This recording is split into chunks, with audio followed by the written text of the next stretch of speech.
Forgive. This is a very sensitive word, to forgive. Pastor Tumishe, please come. So what does it mean to forgive? Let me show you what it means to forgive. I want to release the anointing. So I'm going and intentionally, I bruised him. You see that now? He looks at me. Can't you see what you have done? I say, that's the business of the king of your village. Go and tell the king of your village that I pushed you. Nonsense. Get out of my sight. To look at this person and say, just go. That's maturity.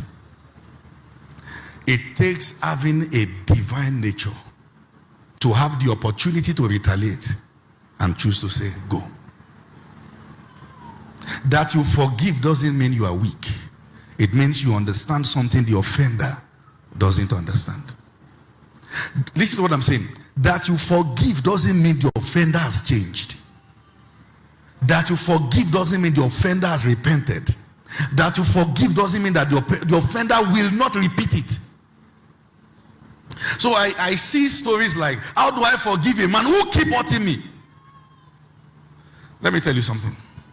If I come this first time, like I did the other time, and I push him, he falls, stand again. I come again the second time, I push him again, he falls. I come again the third time, I push him again, he falls. Who is the fool here? Him. You know why? You must get away from the level where you can be emotionally reached. Let me tell you what that means. What that means is, if you will not stop doing this, I choose to outgrow you. How do I outgrow you? Keep doing what you are doing, but you will not meet the same puppet who will go back and cry. I now understand that you must have a problem to be like this.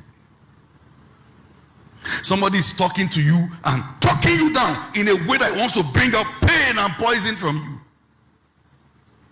You must learn to see the person for who they are.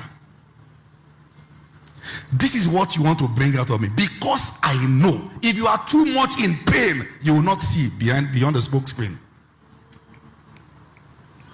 Talking you down. Do you know how foolish you are? How stupid you are? How condescending your behavior is? How this, how unwise, how blah, blah, blah, blah. This is what you want. That I will always sit down here and sulk and cry. You want to have a man or a woman who is deranged and broken. Since you have refused to change, I'll get out of that zone where you can do that. Come back and talk again. But it's not the same old me you will meet. You are still saying the same word. There comes a time that, let me tell you, people who curse and talk people down with words, what hurt them the most is to see that you are not hurt. Are you not the one I'm talking to? You mean all the things I'm saying? You are looking at me as if a dog is barking? What are they saying? I'm pressing a sensor, trying to get a rebuttal, an emotion from you. Why are you not giving me? You used to be my puppet. I know the key to press, and you break down.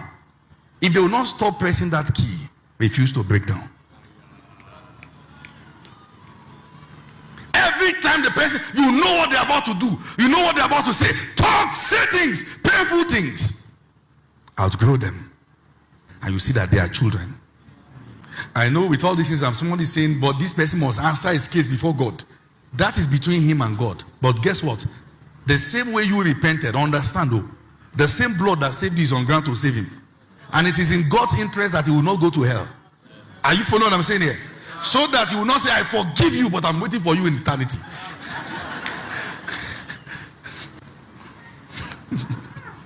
Say, I forgive you, but I will see him born in hell. So one day I'm going to stand at the bosom of Abraham and see him cry for water. My brother, you have not forgiven. You have not forgiven. Let me tell you this. Forgiveness is not complete until you no longer want the person to go through the kind of pain you went through. It is a deep matter. Think of the biggest pain right now in your life. All the things you remember that followed you from your childhood stage down to adulthood. The statements they said about you. How they said the shape of your head was. how they called you a witch, how they called you different names, how you went to a pastor who prayed for your family and singled you out and said, this one amongst your children is a witch. How one particular uncle that the family trusted will open your clothes at night and try to touch you. Remember all those pains that affected the way you perceive men, the way you see life, the way you see people. Remember, put the offender side by side with the pain in your mind right now. You know, one thing about the mind is, whatever it is you think about, the flood of emotion that comes with it comes also. So you look at that person, you are boiling in your heart and saying, this years has gone by, everybody still call this person daddy, but nobody knows person the predator. Put the person side by side now in your mind and say, through Christ that strengthens me, I forgive you. The person may still call following day and say, useless child, how are you? The version of me that will be hot died yesterday. Are there forgiveness that comes with tears? I tell you, there are forgiveness that takes weeks. You will cry, so you will now begin to see how deeply rooted you are. Have you seen where somebody has boil and they are trying to get out the pus? That is how it is when you are trying to get out pain from your mind. Something really bad is going on there. You say, Apostle, there are people who are not worthy of forgiveness. You forgive them not because they are worthy of it. You forgive them because you have to forgive them their trespasses, even as your Father who is in heaven forgives you also.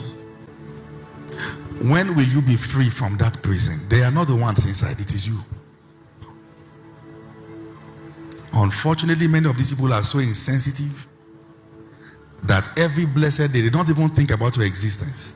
And they still go about hurting others. You get out of that prison for your own sake.